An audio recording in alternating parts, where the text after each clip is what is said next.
Welcome to the High at 9 News Hour, where you will hear from cannabis industry experts and professionals from around the country talk about important topics while shining light on global issues and discussing cannabis as it relates to politics, regulation and reform, data and technology, science, research and medicine, family and parenting, art, celebrities and entertainment, fitness, sports, mental health and wellness, and plant-based medicines and entheogenics. Together, we are building a stronger community, fighting the stigma and creating change. With your hosts, Jason Beck and Rico Lamitte, joined by special industry expert correspondents from around the country, and daily antics brought to you by Cannabis. Coming to you live every Monday through Friday at 9 a.m. Pacific Time and high noon on the East Coast. And thank you all for getting high at 9 with us.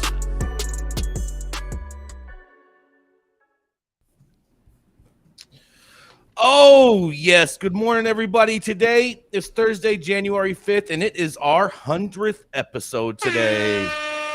That's right. Today, we are sharing our 100th episode today with the National Whipped Cream Day, National Keto Day, National Bird Day for all those birdies out there that love to sing lovely tunes. And it's also National Screenwriters Day, who like to promote all the fake things in reality. Today, thank you for joining us and getting high at 9 with us. It's also high noon on the East Coast. And please remember to like, share, and subscribe to us on all social media platforms. We're live every Monday through Friday on YouTube and audio only on Clubhouse. And if you are joining us in Clubhouse, you can also participate in the show by raising your hand if you have a brief comment on the story most recently presented. Also, make sure you scan that Scantron on the top so you can follow us on all of our social media platforms. But first, we have to pay a bill real quick. So, flying into LAX and you want to taste some of the best weed in the world? Then stop by LAXCC, the closest dispensary to LAX, located at 8332 Lincoln Boulevard and open from 8 a.m. to 10 p.m., 7 days a week. Always make LAXCC your first stop when you touch down in LA and score like a winner. And don't forget to tell them I sent you and mention you'd like to get high at 9 for 10% off your full order. All right, now that is out of the way, you guys, we have the dope dad himself. That is right. Rico Lamitte, when he is not doing daycare service with macaroni shells, colored noodles, and paste. You can find him at TEDx conventions, hosting grown-ass adults and babysitting them and making sure that they have their signed permission slips to actually have attended the TEDx convention in the first place. That's right, as the dope dad himself, Rico Lamitte. Oh, my goodness, Jason. I want to thank everybody for getting us through our first 100 episodes. And I want to thank you, Jason, for bringing us, back here every single day to read the headlines of chaos. My headline today, everybody, is from out of New York via Syracuse.com's Brad Racino. Office of Cannabis Management misses a key deadline to develop social equity plan. The start of 2023 for New York cannabis is looking a little different than the sunshine, rainbows, and photo ops that we were blessed with just a week ago. It's been reported that the New York Office of Cannabis Management has missed their mandated state cannabis law deadline to produce a social and economic equity plan. The OCM's chief equity officer was required by the Marijuana Regulation and Taxation Act to provide the plan to the Cannabis Control Board by January 1st so they could provide a report in turn to the legislature. That did not happen. Per the article, OCM spokesperson Freeman Klopot said the agency's in process of reviewing hundreds of pages of notes from more than a dozen community roundtables held across the state with representatives from social and economic equity groups, and staff is analyzing data to determine the locations of more than 1.2 million arrests in communities disproportionately impacted by the war on drugs. He then promised to submit a report on social equity related activities by the end of this week, but was a lot more vague about the full social equity and economic equity plan, saying that it's expected to be released sometime first quarter 2023. Neither Governor Kathy Hochul, temporary Senate President and Majority Leader Andrea Stewart Cousins, or Assembly Speaker Carl Heastie responded to New York Cannabis Insider's commentary outreach efforts. But back in October, Hochul did say that New York's plan for opening 20 conditional adult use retail dispensaries by the end of 2022 was still on track. This was before she told New Yorkers again to expect another 20 every month or so afterwards. They did, however, open one, and Jason Beck is now $100 poorer.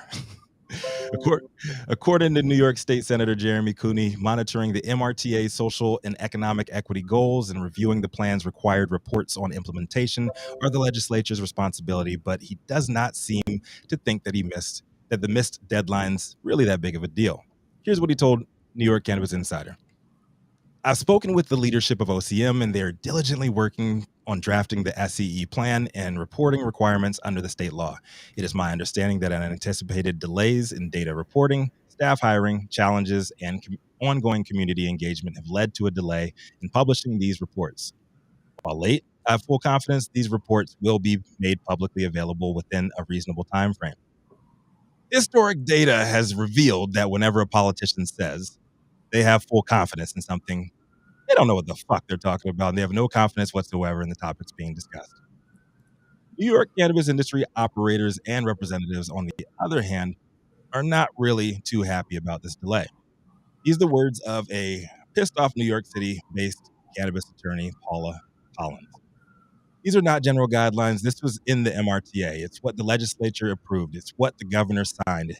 And they're just breezing by it as if there is no significance or bearing. What they may not realize is that there are cannabis professionals and ancillary professionals like myself who are really looking for these reports for information about how to move forward in this very dynamic space. And we need them to hold themselves accountable to these deadlines. Why should anybody else in this space, like legacy or unlicensed vendors, take heed to the rules that they have set forth if they themselves don't stick to them? Well, folks, there you have it. As much as I love New York and have nothing but the utmost respect for the good folks involved in the Empire State legalization movement, this delayed SEE plan needs to be called what it is. Another major misstep in another major cannabis market, with the people heralded as the most important pieces to the whole damn puzzle being left out to dry as an afterthought to lawmakers more concerned with high-profile photo ops than actually righting their predecessors' wrongs from the illegal and racist war on drugs. It's a damn shame, and we told y'all that this shit was going to happen. I've said it before, and I'll say it again. Social equity is a bullshit marketing buzzword with no agreed upon definition that continues to offer more empty hope and promises to the people than politicians and investors have the will or patience to deliver. If any seeds of generational wealth are planted on a broad scale for the people and communities of color that have suffered, it'll be through cash reparations. Full stop. I'm Rico Lamitte, dopest dad on the street for High at 9 News. Thank you for tuning in for episode 100. What's up, news team? Shooting hundreds. Sounds like we're shooting as many hundreds as this department is shooting on absolutely nothing, Rico. Blanks. Well, we all know Jason Beck shoots blanks here when it comes to putting out the hundreds. Powdered milk. Yeah, I agree with you, Rico. I mean, the number one rule in politics is don't put a date on anything because it never works, never happens. So they should not have done that to begin with.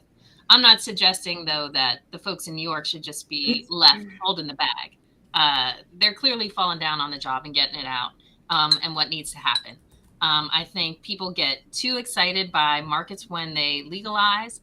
They have all these pipe dreams and don't realize at all the measures that need to go into actually planning a market. And they just fall behind. I don't think it's out of malintent. I think they did intend to raise the money for the social equity thing because we know that's going to come up and Jason's going to say they stole it. They stole it. They did. Yeah. But I really think people go into these things with good intentions, but really truly underestimate what it takes to get these things working. I think the only good intentions they went in with was to fatten their pockets off of this fund, Gretchen. Real talk. That's what I think they need to do, like, immediately, is reveal to the people how much the commission was that these people were paid to actually be involved with that fund. Mm-hmm. How much were they paid? And where do those monies go? This is not about the fund, correct, Rico? What this isn't about the fund. Complaining is not done. Yeah, this isn't about the fund. This to me, like, it just shows me like nobody in New York, except for the people that are affected, even really cared about social equity from the jump. It was never a priority for the legislature, for anybody in politics, for any of the investors or anything like that. It was not a priority for them. Getting paid was a priority, and you know what? They're going to move forward, and a bunch of retailers will go through, and they're going to be all the corporate retailers. And you know what? Black and brown communities and everybody who's affected by the war on drugs, they're going to be an afterthought once again, and they're going to have to play catch up once again. Very, very true. I think it's fair to say it's not a priority. Clearly, the way that New York has drafted their regulations have put social equity applicants at the front of the line shows their intent. It does not mean their execution was good, but to suggest that they didn't care at all about social equity, I think is. I don't think they cared at all. I think they used it all as a buzzword, trying to create this propagandized buzzword to try to act like they're doing something for the community when they're not doing anything except for to enrich themselves. Yep. Well, it is the buzzword to bring up, right? It gives the perception that we're socially woke and that we're attempting to do something worthwhile. But people that are ultimately, at the end of the day, the ultimate problem here is really that no one has decided on what the definition of social equity is. And so how could we possibly develop a system that actually is functional to and be meaningful to improve social equity opportunity if we can't even, by municipalities, one to the next, can even understand or agree on what that term means? Yeah, and I think some great points being made in the comments here. And what it comes down to is social equity is just another word and another phrase to keep business moving as usual and placate a large portion of the population who's saying, hey, wait a minute, there's something wrong here. Hey, what so about let me us? placate you and put some regulations in place, but then nothing will be done. There's, no one is going to suffer because these social equity regulations haven't been put in place, except for those who have been suffering for hundreds of years. And it's just really sad. And I mean, the story's just old. Just old. It is. Yep, I'm with you. I think we gotta move it on though. You ready, Rico? Yeah, let's keep it going. Thank you so much for that, Rico. That was a great story and something that definitely needs to be addressed and talked about continually. Absolutely. Yep. So up next, we've got the mink coat wearing, private jet hopping, dollar bill waving, Green Street lounging, wheeling and dealing, longest continuously operating retailer in the game.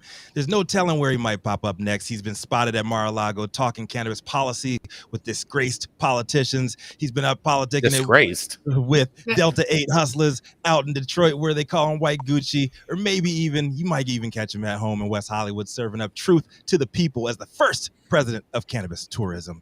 You never know, if he'll ever make good on a lost bet, but you best believe he's always smoking on the best weed in the world. Coming to the stage next and blessing us with another story for episode 100.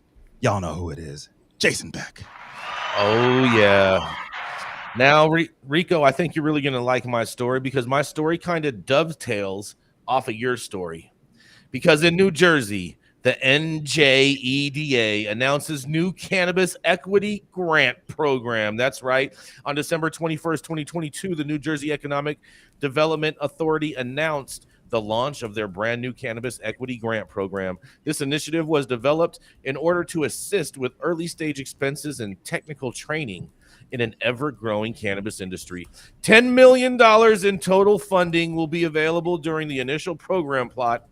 Of that $10 million, 60% of those funds will go towards qualifying social equity applicants, including those who had previous cannabis convictions or reside in economically disadvantaged areas.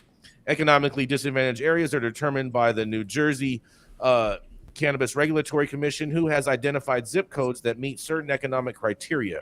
Qualifying businesses can receive up to $250,000 in funds to help with costs such as regulatory fees, rental expenses, utilities, wages, and grantees may also access technical assistance and business education courses provided by the NJEDA. The remaining 40% of those funds are available to all entities who have secured municipal approval and site control of the business's real estate. Those with conditional licenses and existing approvals may also access up to $250,000 in funding. Funding and resources have been set aside specifically for impact zones, which are areas targeted based on previous levels of marijuana arrest, population, unemployment rates, and additional socioeconomic factors. 5% of disadvantaged areas, and the application fee of $1,000 in these regions will be waived. The applicants will remain open for 180 days following the official launch of the grant program, they say. And this legislation comes on the heels of legalization of cannabis for adult use purposes in 2020. By 2021, guidelines were established. Yeah, you know what? We don't need any of that stuff.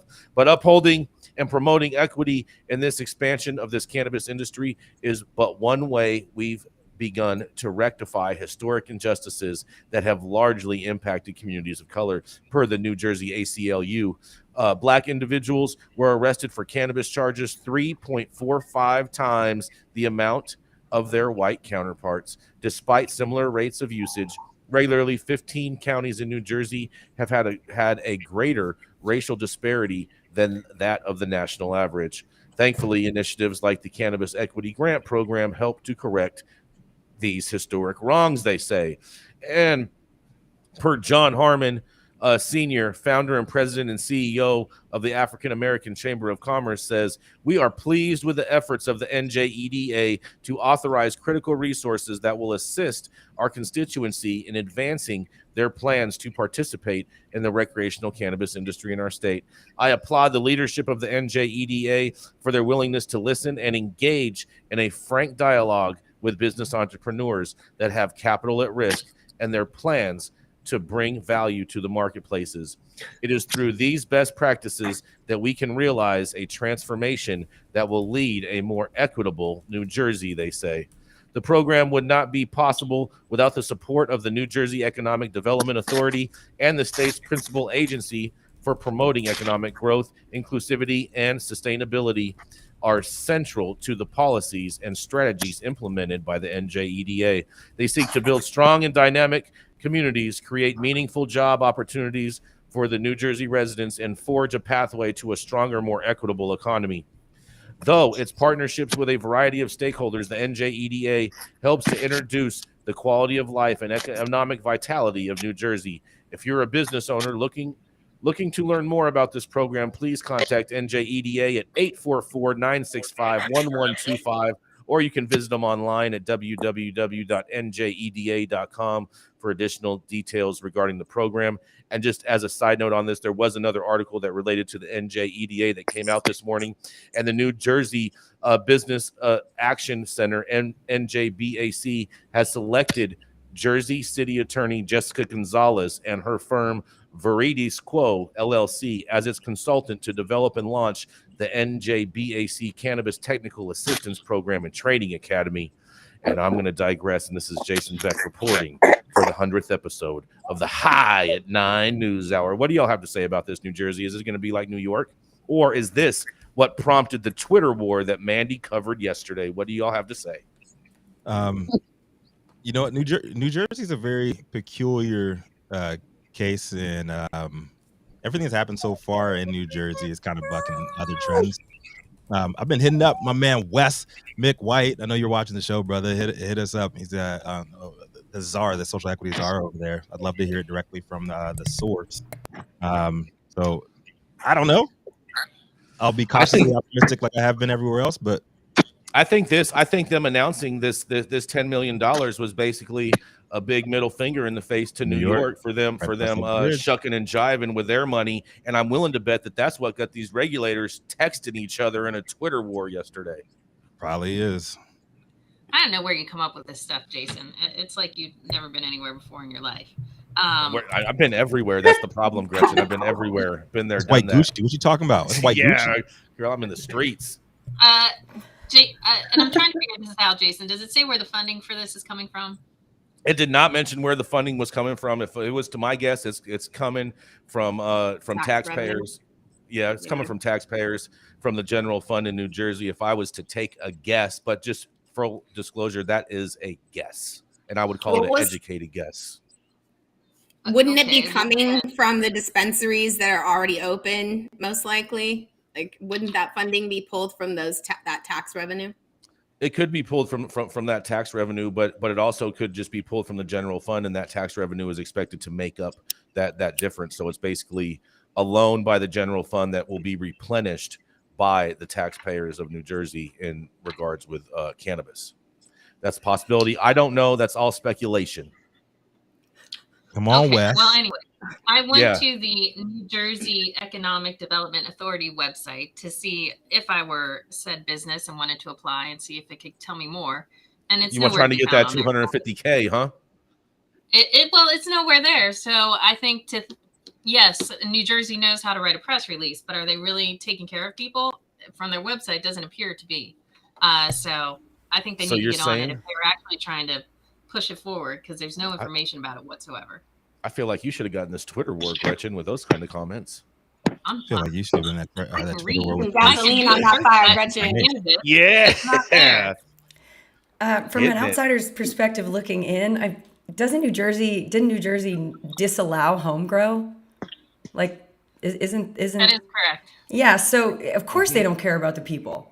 I mean, this is medicine that we can grow in our backyard, or we can grow in a pot, in our window if absolutely we were, allowed to do so. And they disallowed that. They don't give a shit about people. You can't grow weed in a window. Yeah, how shitty would that weed be? Listen, it would be shitty. It would be shitty.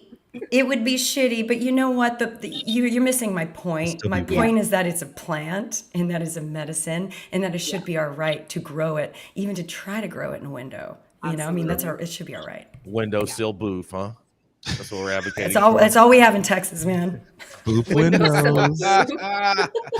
Windowsill booth. Booth window policies. Yep. Exactly. But really, if you're not offering home grow to people, what are you doing? I mean, but at least they're not doing what Michigan did and offering this expansive home grow policy. Like, we're all about the disabled. We're all about helping sick people, and then turning around and saying, sure, you can grow home grow as long as your home is in an industrial park. and as long as you don't mention the fact that we stole $40 million from veterans. I mean, yeah, they're just so, at least they started out from the beginning saying, you know what, we don't care about the disabled and the poor. Let's just put that out there. Right. Well, I mean, you already know they don't, because, Michigan squandered that $40 million that was earmarked for veterans research for cannabis. And so, yeah, Michigan don't care either. Okay. And I just got a text from a friend of mine in Jersey. Ooh, insider information over here. He says they are watching the show. And she Amazing. says the program will potentially roll out in February. It is in real. February. It will happen. That's what she told me. Nice. Interesting. That would be a huge middle finger to New York if they do actually follow through with and come through on their deadline. I'm telling you, bro. I'm willing to put $100 that this story is what got the Twitter war started between the two different agencies. What actually got the Twitter war started between Nancy Mace and Matt Gaetz, though? Well, hold on. We're going to cover that story a little bit later today. Yeah. Yes, that is right. I love a good elephant fight. So that's right. You gotta love a good elephant fight, especially when there's some elephants in the room. Yeah. Because, as you know coming up next. Yeah. What's that? Yeah, I say, who else likes a good elephant fight? Rico. Donald Trump Jr. Oh yeah. Nick's comment in Nick's comment in the comments is interesting about San Jose having intense odor mitigation regulations for home grow. And I was reading about Spain, that in Spain they're doing more home grow. Maybe somebody could help me understand this. And they're seeing much, much higher pollen counts for cannabis pollens in the cities. So exciting that people are, starting to take advantage of home grow opportunities worldwide, wherever it is. And also too, it also may mean that they bought some genetics from one of our sponsors or something, and they're just growing better weed, so it's a more terpy experience for them too, Dr. Mary.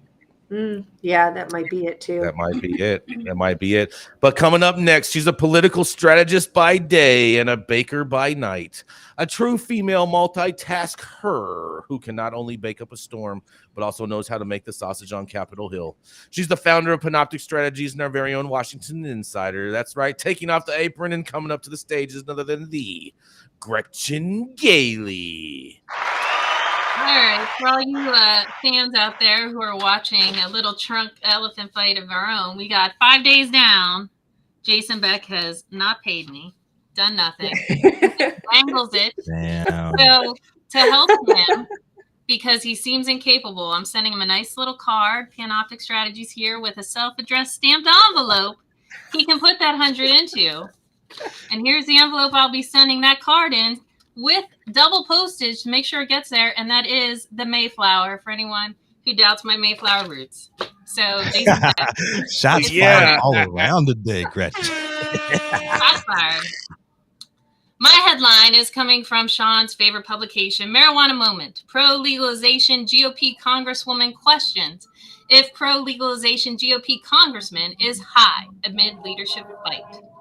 The 118th Congress is off to a rocky start, and as Republicans in the House struggle to coalesce around a speaker, one GOP congresswoman who backs marijuana legalization took a hit at a colleague who also supports legalization with an accusation that he might be high on drugs.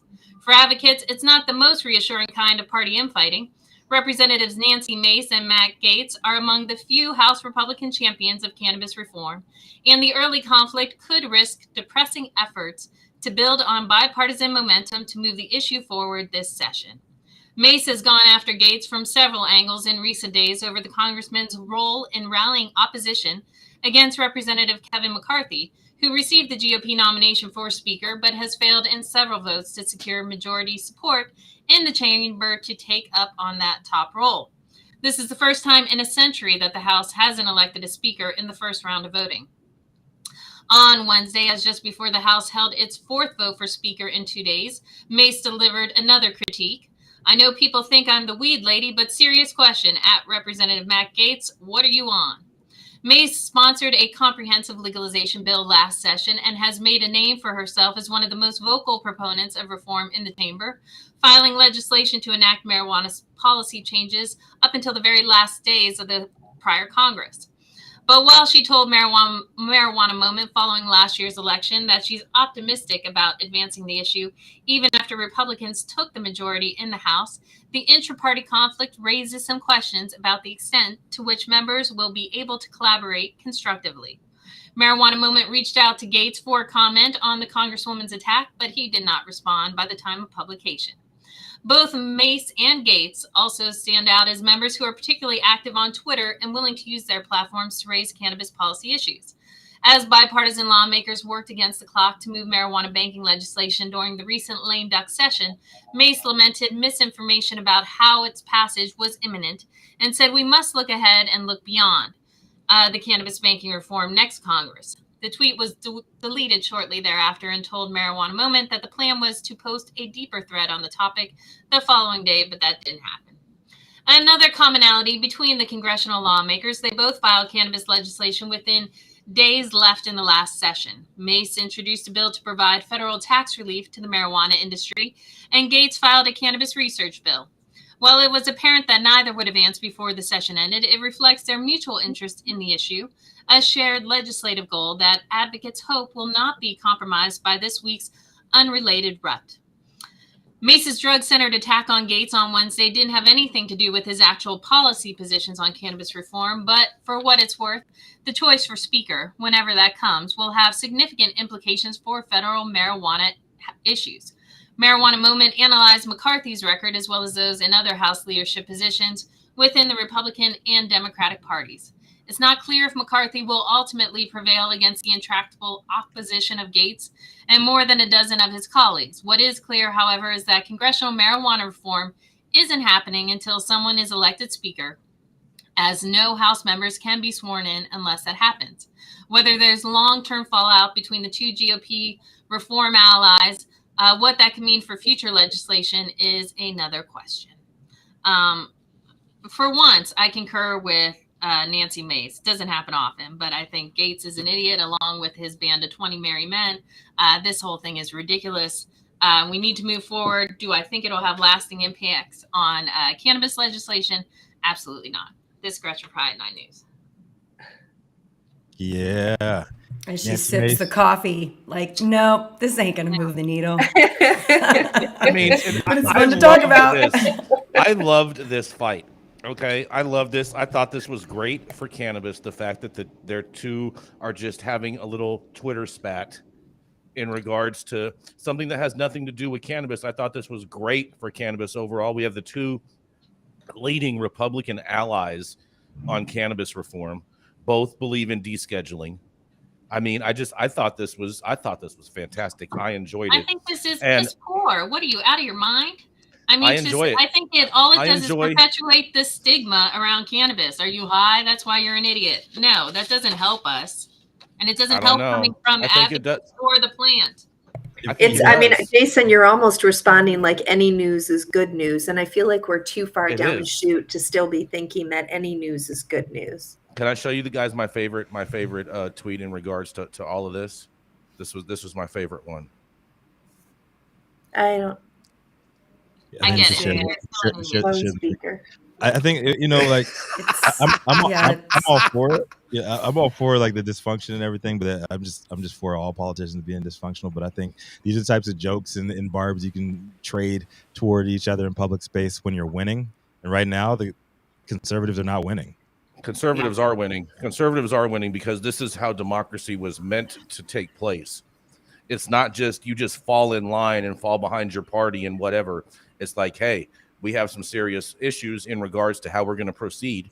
And so we need to address these. And so let's address them now before we start the Congress. These are not serious issues. This is, we're going to hold Congress hostage until they rewrite the rules to make them happy. When you guys have like a Speaker of the House. Are you crazy? It's not hostage. It's not. Yes, it is hostage. Nothing can happen until this. No, it's not. I know it's not. It's not hostage. That's the order of how things happen. That's like saying, "Oh, I'm gonna throw my pants on before I throw on my underwear." No, that's not how it works. You put your underwear on first. Well, it depends where you live, but just saying. Not everybody wears underwear, dude. It's underwear or your pants. Not everybody wears underwear. Depends on if they're underoos or not, right? That's not an inclusive statement, Jason. Come on, man. Yeah, well, it's like like a lot of things that he says. It doesn't make a lot of sense, but that's okay. We love you anyway, Jason. And you know, you're a diehard. You're a fucking diehard Republican. It makes all the sense in the world. I expect this from you. And I support the Freedom Caucus in their efforts to make sure that America is a safer place. Yeah. Yeah. And Liz, I would not suggest that Jason is the only diehard Republican. I will suggest I'm the sane diehard Republican who actually cares about stuff getting done in this country. I care about stuff getting done too. And I didn't say that. There's no insult there at all. You know, I'm a Texan. That's how I feel. But no, I feel that he's kind of insane. Like he's more on the zealot side of things, is what I meant to say. No. Yes. Gretchen, whatever happened to, I like what you say, Gretchen. You make fucking sense. I'd read your book. Jason Beck is a giant tease. Yes. What happened to the Red Man's Party? It's still happening. Oh, stop it, Rico. United Empowerment Party. What party? That ain't even a party. Stop it. It's not a party. The United Empowerment Party. Hey, man. Yeah. See, when there's dysfunction on both sides, it's the perfect time for a third party to rise up and actually come through with some kind of lip service. They're not going to win, they're not going to win anything. But they're not going to win any favor. It's the narrative. And there's no third party stepping up right now. Don't you think that the midterms and the lack of all of these really rigid and extremist people from being voted in, don't you think that really supports that we're just ready for the two parties to start operating in a more moderate way? We don't necessarily have to rewrite everything, but we just need our politicians to represent us, and we're generally moderate. I think they do. I think they do represent us, and this is exactly what America looks like. No, it's time to stop blaming the minority. It's bullshit because the ones who are playing the games are the ones who can afford to play the games. Yeah. They're the ones who don't have a problem getting medicine and access to all the things that privileged people do. And so we can afford to play games, and we can say, hey, wait a minute, you got to put your underwear on before you put your pants on. That's how it works. Because like they can, because they're comfortable. And I think that's the frustration. You know, that's the frustration. Let's keep it moving. Was that the giddy up on the horse? Little. I like the giddy up. Yeah. Get that, Liz. I get it. I like it. I like it. This is exactly why the trap will never fucking die, because people still got to get money. People still got to put food on their table. People still got to pay for diapers, and they're going to get it how they want to get it. They're going to get it how they can get it, because there are no options, and the options that they're given, they're not options at all. They're not viable solutions. Mm-hmm. Exactly. Oh, that was a fantastic discussion. Gretchen, I'm so glad you covered that story. That might have been my favorite story of the day today. And It's shout out in the mail to Matt Gaetz and Nancy Mace, our cannabis champions on Capitol Hill. Let's go quick, Adam. Let's pay a quick bill. Pay this bill.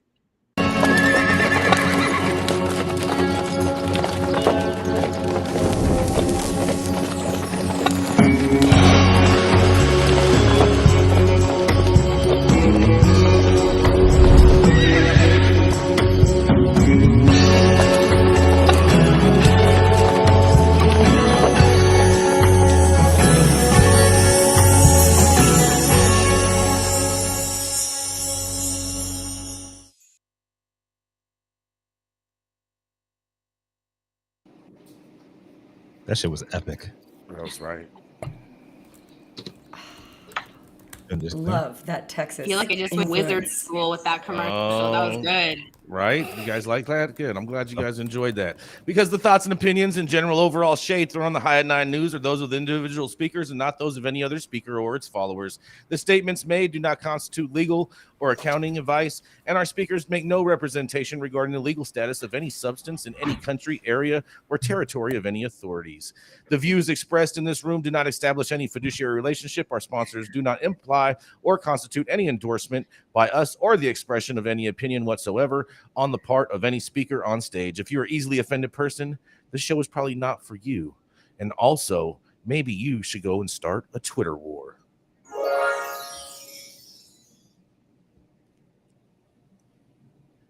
Up next, we have a...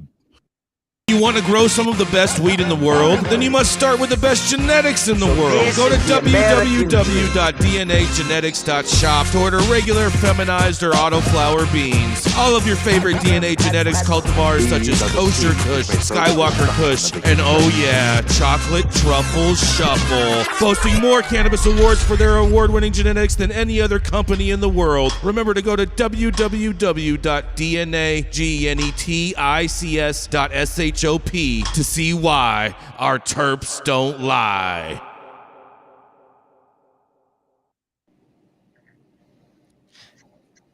This New York City-based 25-year board-certified integrative medicine internist and two-time best-selling author with Michigander roots is also the CEO of Balanced Medicinals, doing the research and converting it to effective treatments. And why?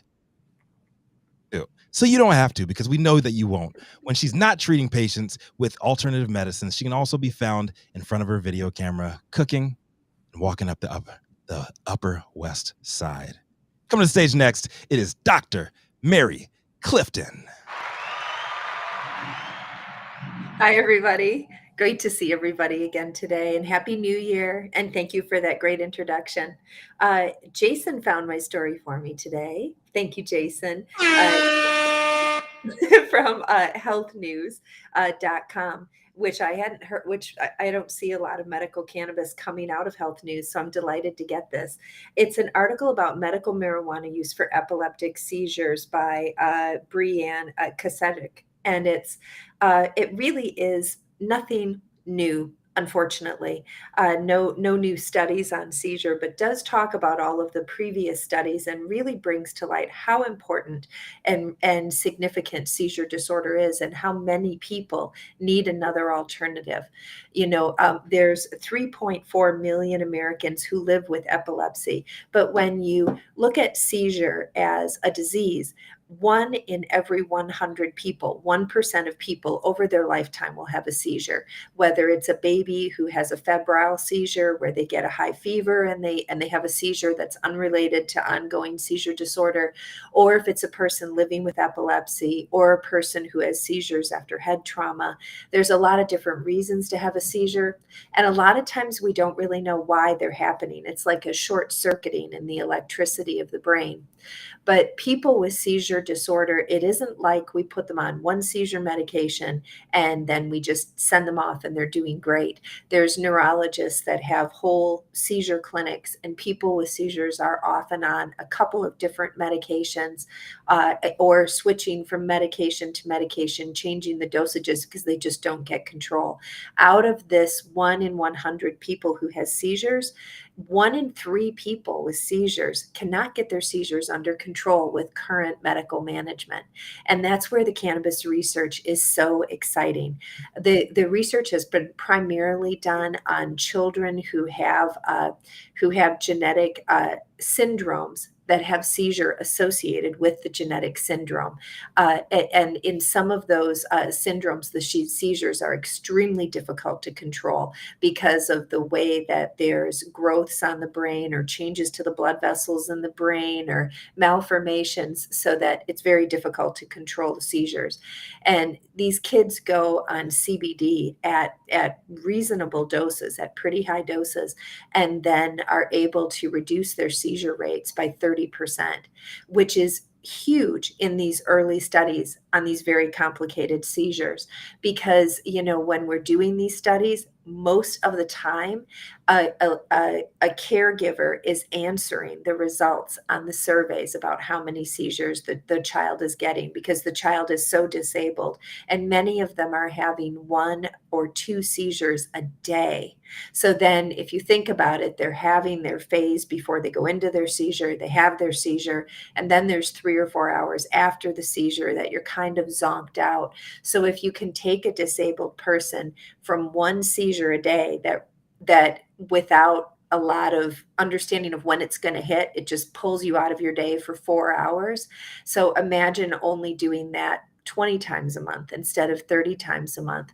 And these are the super complicated seizures, which is such an interesting place to start, because you think, if it works on a super complicated seizure, it could very well work really well on just a simple focal seizure or a simple grand mal tonic-clonic seizure. You could get a significant benefit without a lot of side effects, right? That's the one thing I love about cannabis, is reading the side effect profile. Very different from reading the side effect profile of so many other medications that I prescribe. So this is a great article if you're interested in just getting the scoop on epilepsy and seizure and how seizure is managed and how it's diagnosed. Not a lot of new data on cannabis, but just marvelous to see cannabis coming to the front and center in a very, intelligently written article in a mainstream news piece. I love this. Thank you so much, Dr. Mary, for presenting that. I just want to say really quickly, epilepsy and intractable childhood epilepsy was the reason that we had cannabis legalized medically as a medical treatment in Texas. Wow. Yeah. Yes. It's the moms of these children, and the overwhelming research that indicates the massive benefits of cannabis on epilepsy. And so I love this story, and thank you for getting this information out there. When people realize that it's 1 in 100 of us humans suffer from this, then it becomes, I think, a little bit more real. And so it's just really, I think, important. But the stigma is still out there for people who are using it. I had my boyfriend is an anesthesiologist, and they were about to do a procedure on a little gal who was using CBD. The mom admitted to using CBD for her seizures, and she had a document from the pediatrician. She had a medical cannabis card. She was totally above board using the CBD, and the group talked about it.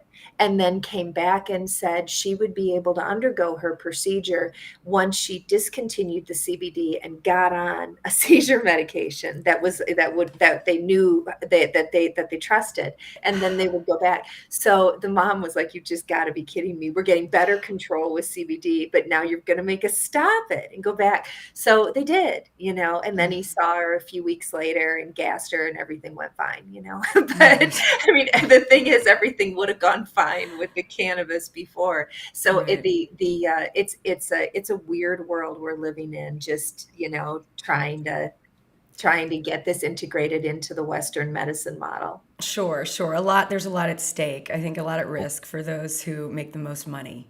So Always. That's know. always That the case. is Yeah. that is So- the crux of the Who's problem. making the the most truth money? will always There's be, the bag. Yeah. covered by the profits and business.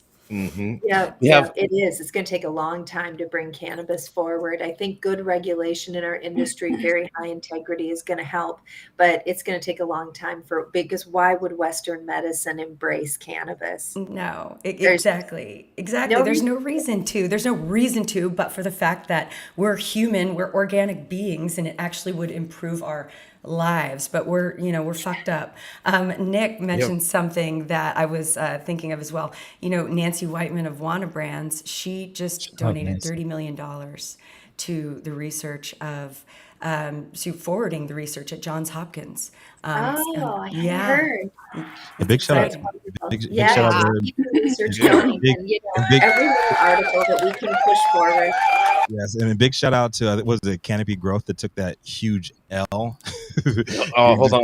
There is no L. What are you talking about, L?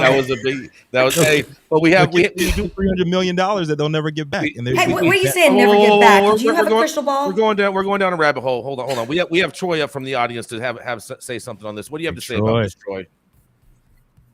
Troy, are you with us? Awesome. What do you have to say about this, Troy?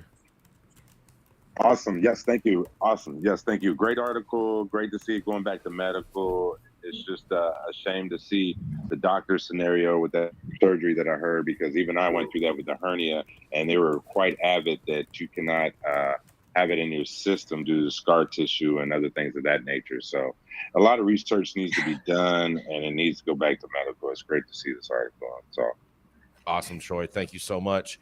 And just me as my own individual self, I had a grand mal seizure on a day, one day randomly, like 5 days before my 21st birthday.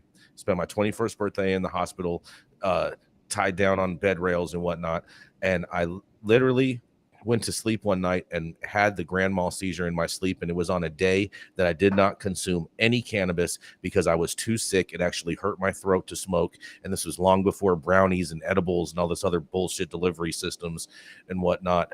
But nonetheless, I'm glad that we're seeing some relief for people with seizures. That's amazing. Yeah, I mean, isn't that funny? So you're one of the 1 in 10. I am.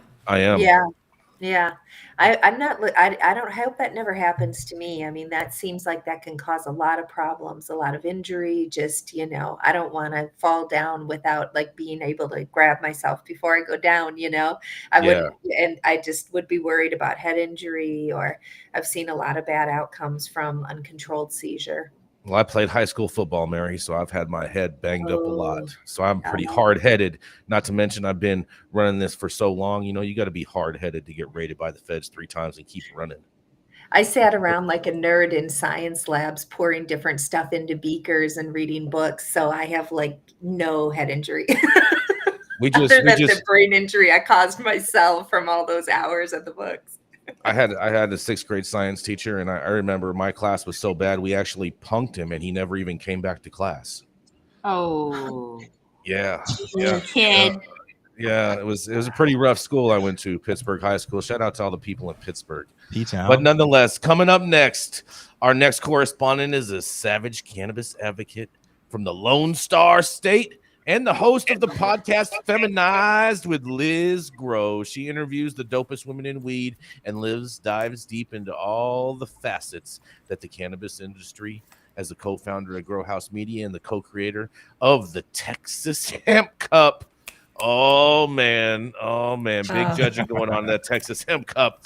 It is Liz Grow. Yes, thank you so much. Thank you. Hey, I want to kick it over to Manndie Tingler, though. I am going to, what do they say in like Congress? I yield my time You're gonna to yield Manndie, your because time. Manndie's story is literally about epilepsy. So there's too much important things to do, Let's do and it. too many problems to talk about here. Should I give her the intro then? Yeah, you should. yeah. Thank you for that intro. I love it. I yield my time to Manndie Tingler, and really quickly, my last name really is Grow. How cool is that? All right. Oh man. On to Manndie. Does that mean you do not show? Up next, it's a product extraordinaire and serial cannapreneur who's blazed trails and doobies at Camilla, Canagram, Canamami.org, and the Women's Canna Awards competition. But you can also call this NorCal-based Emerald Cup Edibles Judge Carmen Sacramento, because she's always searching the globe for the perfect cannabis and psychedelic edible experiences. A crusader for female entrepreneurship on a mission to show the world cannabis, motherhood, and executive lifestyle do in fact go together. You know who it is. Bringing us home today on episode 100, Manndie Tingler. Hey, thank you so much. Liz, thanks so much for deferring your time to me. I really appreciate it. This article that I've got actually piggybacks right off of what Dr. Mary was saying. It's not about epilepsy, but the title is, and by the way, the article is from MedPage Today. So again, another medical journal. The article is Screen All Surgery Patients for Cannabis Use. New guidelines say regular cannabis users may have more post-operative pain and other complications. Surgical candidates undergoing anesthesia should be screened universally for cannabis use. New guidelines from the American Society of Regional Anesthesia and Pain Medicine stated. Anesthesiologists should ask all patients about the type of cannabis product used, whether it was smoked or ingested, the amount used, how recently it was used, and the frequency of use, reported Shalini Shah, MD, of the University of California, Irvine, and colleagues in regional anesthesia and pain medicine. Anesthesiologists should also prepare to possibly change the anesthesia plan or delay surgery, the authors noted. They should let patients know that regular cannabis users may have more pain and nausea after surgery and may need more medications to manage post-surgical pain. The guidance is the first in the U.S. about cannabis and preoperative management. Cannabis is the most commonly used recreational drug in the U.S. and the most commonly used psychoactive substance after alcohol, noted guideline co-author and ASRA pain medicine president, Samir Narauz, MD and PhD of Northeast Ohio Medical University in Akron.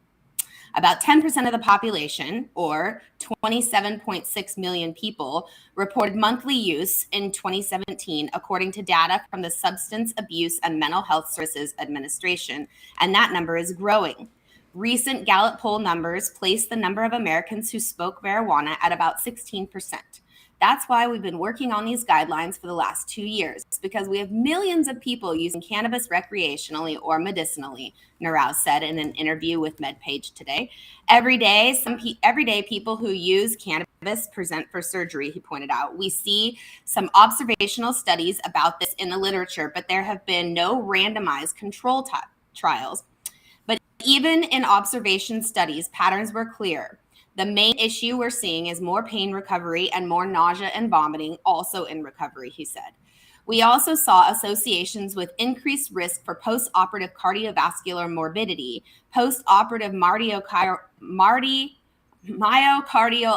infarction and arrhythmias, and post-operative cerebrovascular morbidity in some patients, he said. Cannabis has varying interactions with anesthetics and sedatives. Narauz said some patients also experience post-operative cannabis withdrawal symptoms. The guidelines stemmed from a literature review and other work from the ASRA Pain Management Guide Committee. The consensus recommendation required at least 75% agreement of the committee of their 13 experts. The committee used the U.S. Preventative Services Task Force process of assigning an A, B, C, or D letter grade, or I for insufficient based on evidence strength.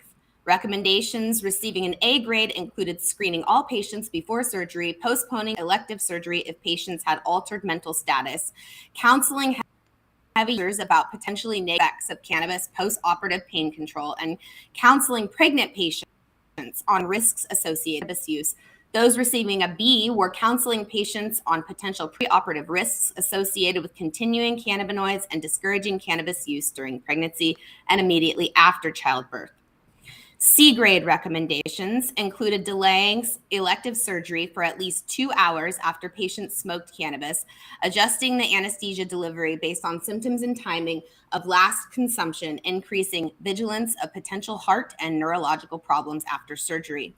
There's a large gap in our knowledge about cannabis and surgery, Naraw stated. That's why most recommendations did not reach the A grade level. However, we do not want to underestimate the information we gather from the observational and large data studies because it's real world data, he said. The ASRI Pain Medicine Task Force will continue monitoring new research as it becomes available. Shaw and colleagues noted. The group may revise the entire document or specific sections if new evidence warrants updated recommendations. Guys, this is posing so many questions for me, but I'm very curious to hear what you say. This is Manndie at High at 9 News on our 100th episode. Give me your thoughts. So I will immediately come out, with this comment that there has been, documented episodes of MI or cerebrovascular disease. Myocardial infarction that you stumbled over a bit is heart disease death. Heart muscle death, myocardial infarction. So that's a heart attack. So when they're talking about those two events, they're talking about heart attack and stroke paired post-operatively with cannabis use. But longer studies have not supported that. And in fact, studies support that people who come in with either congestive heart failure or having a heart attack and already having cannabis in their system, they have fewer heart rhythm problems. They actually do better after heart attacks and episodes of congestive heart failure. So there may be an anti-inflammatory benefit going on in the heart.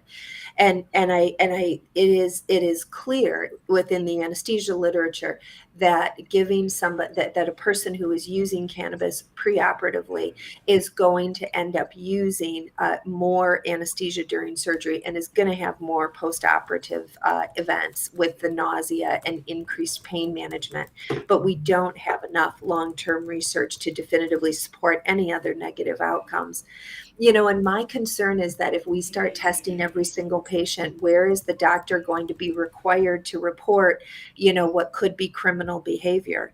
And then all of these people who are coming in for an elective surgery that are doing criminal behavior that we have to report, then what happens to this could just be a disaster. So if we do this, we have to make sure that this data is secured and isn't going to create a huge round of fines and all of the subsequent downline to feed the police industry off of cannabis from a person who's simply going in to get a tooth pulled. That's I'm concerned about this. I'm concerned about this guideline. So you're saying we need to start a stop snitching campaign for doctors, Dr. Mary? Yeah, we need to protect some of this. If somebody comes in and they tell you that they're a victim of elder abuse or that they're having trouble not abusing their child or they are abusing, we have to report certain things. You can't just write that in the note and, give somebody some advice. Put it in a file. Right. But I don't necessarily have to report every hangnail. And so you do really protect your patient's confidences.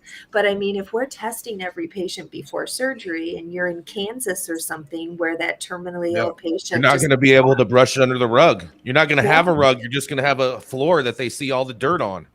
They're pulling the rug out from under you once again. Yeah. What you have to say about this, Manndie?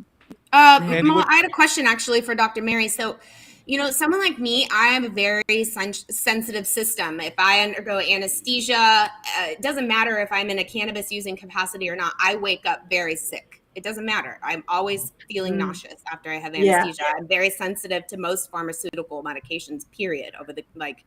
So for me, I defer to plant medicine almost 100% of the time. And so when I go in and if I have to disclose this and I'm expecting to have a surgery and I don't intend to use their medication for pain management post-operation, I intend to use my own. How do I fight for my own rights on this, Yeah, I mean, you would have to disclose your cannabis use so they were aware. You at least should. And, Nick makes a point that you're not required to report heroin abuse if my patient reports it to me, and that's true. And I don't over-report, because you maintain patient confidences.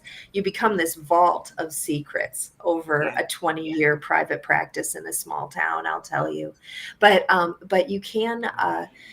You can have other problems from this. Like if at some point you try to get a job and they ask you, have you ever tested positive for cannabis? You can say no, and then you're a felon because you've lied on an application if it's a government job.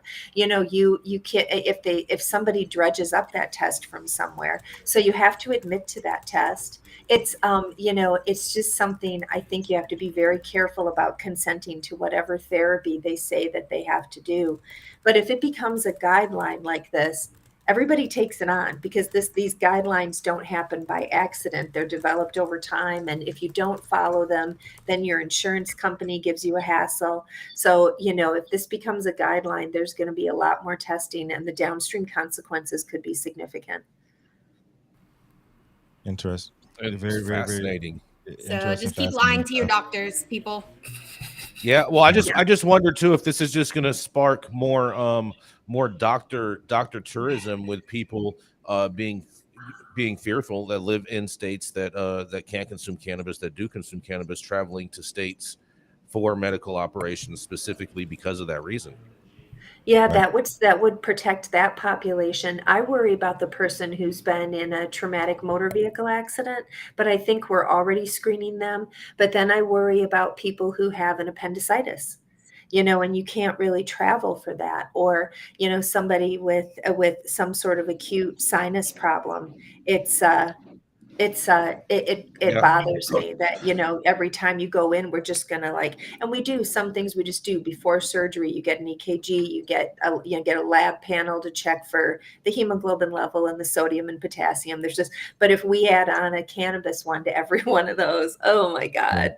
So Dr. Mary, are you saying that the side effects that they're finding are irrelevant and people shouldn't worry about these things? No, I think we should worry about those things. But I mean, at the same time, if you have more nausea and more pain management problems post-operatively, we can handle that. It's not as though it's a massive difference. It's like it's like a 2-point difference on a 10-point pain scale. And it is important for doctors to know everything that they can before their patients go to surgery. And I mean, the guideline probably makes sense, but we just need to be so careful that the results of that test are maintained under a very HIPAA compliant agreement, and that those results aren't transmitted to any kind of law enforcement agency if your appendix happens to rupture when you're in Kansas. Yeah, it's interesting, Dr. Mary, because when I had my grand mal seizure, I had a similar situation, maybe somewhat to what you're kind of explaining, because the first thing that the doctor came in and told me, and mind you, like I was homeless at the time and lived in my car, okay, and happened to be staying at a friend's house that night. And doctor came in and told me that I was on dope and that my driver's license had been suspended and that he would not renew my driver's license until I could produce a clean urine sample. Man, he really thought he was doing you a favor. Yeah, he did. Yeah. To which my answer was that I said, sorry, you're wrong about that. I said, I smoke green stuff and dope is white.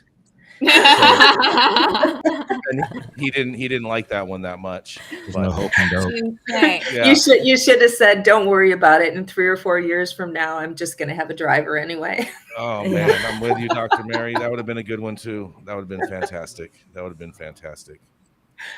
This was a great show. Thank you guys, everybody. Great show. Yeah. Yes. Are we gonna have 100? Happy 100. Are we gonna have Liz? We have one quick. We have.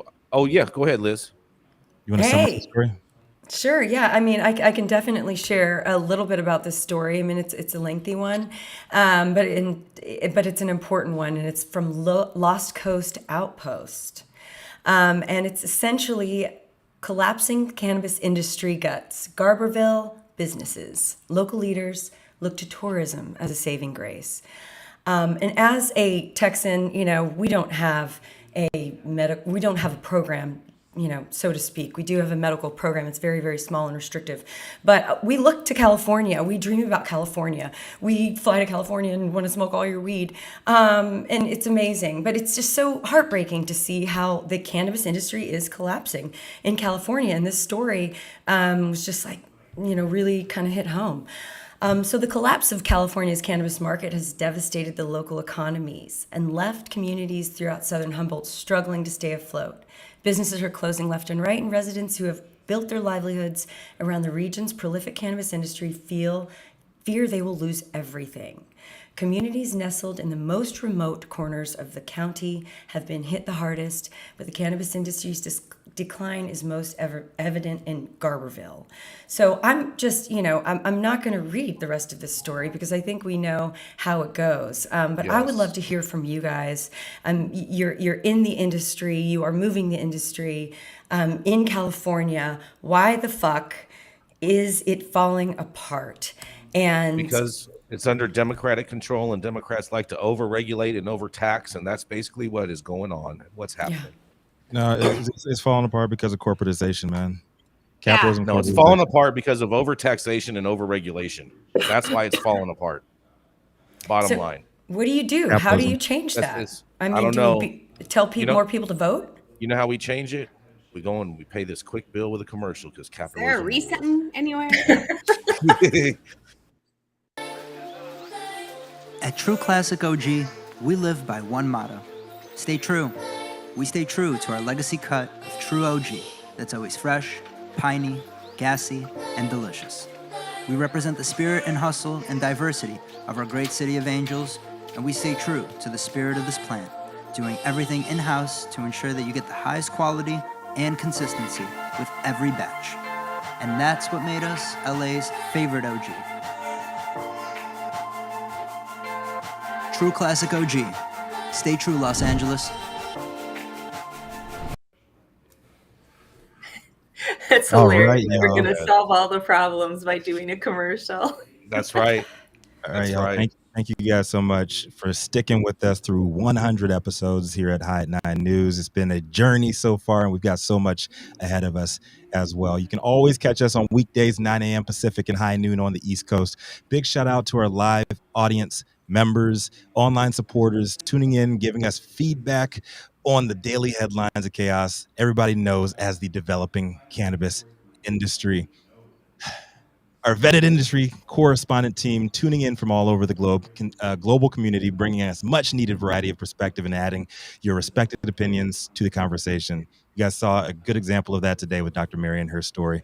And to our production team, huge shout out to Cloud Media Management and also House of Fuego and the wonderful Jaja Simone holding things down every damn day for us over in Clubhouse. Adam over here doing things behind the scenes. You guys don't see him, but he is a beast as well, keeping us looking and sounding good. To the haters out there, it's 100 episodes in. Keep your hating. Keep your hate coming for us because we only get stronger every fucking day. And you guys too keep on tuning in too, so fuck y'all. Anyways, finally, thank you, Cannabis Sativa L. You are the sacred reason the High at 9 News team shows up each day to read these crazy ass headlines. It's Thursday, January 5th, 2023. The show is now over, and you've been blessed with the top industry headlines. We hope it was enough to put in your pipe and smoke it, at least until tomorrow. You guys remember, when life gives you no place else to turn, you can always turn the fuck up. I'm Rico Lamitte, the dopest dad in the street. Big shout out to everybody who's stuck with us. Big shout out to the whole team, everybody on board today, everybody on board every day of the week. I love you guys. Let's do another 100, and then maybe Jason will pay up. We're rolling on hundreds. Thank you, everybody. Thank you so much. This is great. We made it to 100 episodes. Thank you, everybody involved. Thank you, everybody watching. We appreciate you all spending your time with us. Run it, Adam.